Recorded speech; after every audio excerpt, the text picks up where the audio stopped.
Right ఇప్పటికే ఒక్కొక్క నేతలు కూడా బాధితులను కూడా పరామర్శిస్తూ ఉన్నారు. బొత్స సత్యనారాయణ కూడా ఆ నేతలను పరామర్శించేందుకు అక్కడికి వెళ్తున్నట్టుగా తెలుస్తోంది, మాట్లాడుతున్నట్టుగా తెలుస్తోంది. లైవ్ చూద్దాం.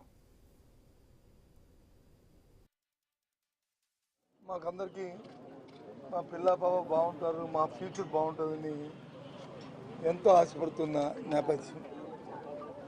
దురదృష్టం ఈ సంఘటన జరగడం, దీనికి ముందు కూడా చాలా సంఘటనలు జరిగాయి. ఒక్కోసారి సంఘటనలు జరుగుతుంటాయి, అవి ఏదో అకస్మాత్తుగా పరిస్థితులు అక్కడ ఏదైనా చిన్న ఇన్సిడెంట్లో ఈ మధ్యని ఒక్కొక్కరు దగ్గర నాకు తెలిసి ఎలిమెంటరీ చనిపోయారు. దాన్నే సరే తీసుకుని ఈ యాజమాన్యం పూర్తిగా ఏదైతే కార్మికుల తాలూకు శ్రేయస్సు, కార్మికుల రక్షణ అనే ఆలోచన పెట్టుకొని సేఫ్టీ అనేది చూసుకుంటే బాగుండేది. కానీ చాలా దురదృష్టం ఆ మాటలు వింటుంటే. సుమారు 8 మంది చనిపోవడం, 8 మంది చనిపోయారు. ఓ 3 వచ్చి ఇప్పటికే సివిల్ హాస్పిటల్లో ఉన్నారు. అందులో ఇద్దరికి 90% అబోవ్ 90% వరకు బర్నింగ్స్ ఉన్నాయంటున్నారు. మరి కిమ్స్ హాస్పిటల్ ఇంకో 3 ఉన్నారు, 40% అబోవ్ ఉన్నాయని అంటున్నారు. వారిని కూడా తొలగించి వస్తాం. సరే,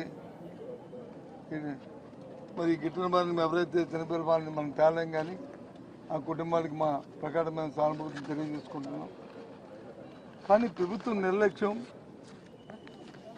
ప్రభుత్వాల తాలూకా అసత్వాన్ని ఈ నేపథ్యంలో చెప్పక తప్పదు. సంఘటన ఎటువంటి అయినప్పటికీ కూడా మాట్లాడక తప్పదు.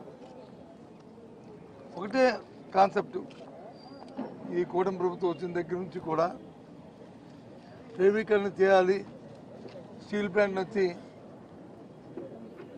వాళ్ళ తాపేదారులకి అది కట్టబెట్టాలనే ఆలోచన తప్ప, ఈ ప్రాంతంలో పనిచేస్తే స్టీల్ ప్లాంట్లో పనిచేస్తున్న సుమారు 20,000 మంది తాలూకా శ్రేయస్సు కానీ, ఈ ప్రాంతం తాలూకా శ్రేయస్సు కానీ, ఏదైతే విశాఖ ఉక్కు, ఆంధ్ర ఉక్కు అనే నినాదం ఏదవుతుందో దాన్ని కాపాడడానికి కానీ ఏ ప్రయత్నం చేయట్లేదు. పెద్ద మాటలు మాత్రం మాట్లాడి చెప్తున్నారు. వాస్తవికత నేనేమి ఈ టీవీల ముందు మాట్లాడడం కాదు, చూస్తున్నాం. ఇప్పటికే సుమారు 6,000 మందిని పేపర్లో నేను చూశాను. నా సోదరులతో మాట్లాడాను.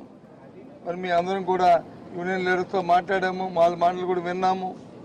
దఫాలుగా 1-2 సార్లు అసోసియేషన్లో కూడా పాల్గొంటామని చెప్పాము, మేము కూడా చెప్పాము, మా నిర్ణయాన్ని కూడా చెప్పాము కూడా. ఆ రోజు 6,000 మందిని ట్రీట్మెంట్ చేశారు. పర్మనెంట్ ఎంప్లాయీని చేశారు, కాంట్రాక్ట్ ఎంప్లాయీస్ని చేశారు. ట్రీట్మెంట్ ఎక్కువైపోతే చేయొచ్చు, కానీ కాస్ట్ కటింగ్ కోసం చేయడం అనేది తప్పు. ఊరికనే ఇదేమి ప్రైవేట్ ఫర్మ్ కాదు, పబ్లిక్ సెక్టర్.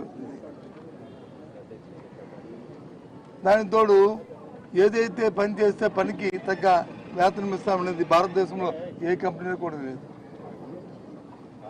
సెయిల్లో ఉన్న ఏ ఫ్యాక్టరీలో కూడా ఇలాంటి విధానం లేదు.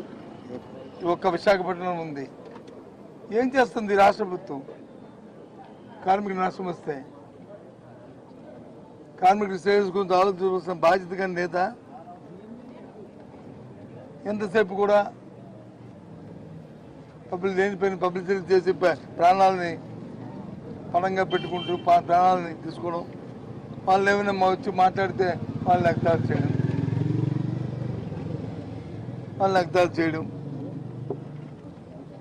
ఓటేసిన పాపానికి దురదృష్టానికి ఈ దురదృష్టం పడాలా? ఏదైనా వాళ్ళ స్టీల్ ప్లాంట్లో జరిగిన సంఘటన చాలా చింతిస్తున్నాం. మా నాయకుడు జగన్మోహన్ రెడ్డి గారు ఆయన తాలూ ప్రకాశ అనుభూతి తెలియజేస్తారు.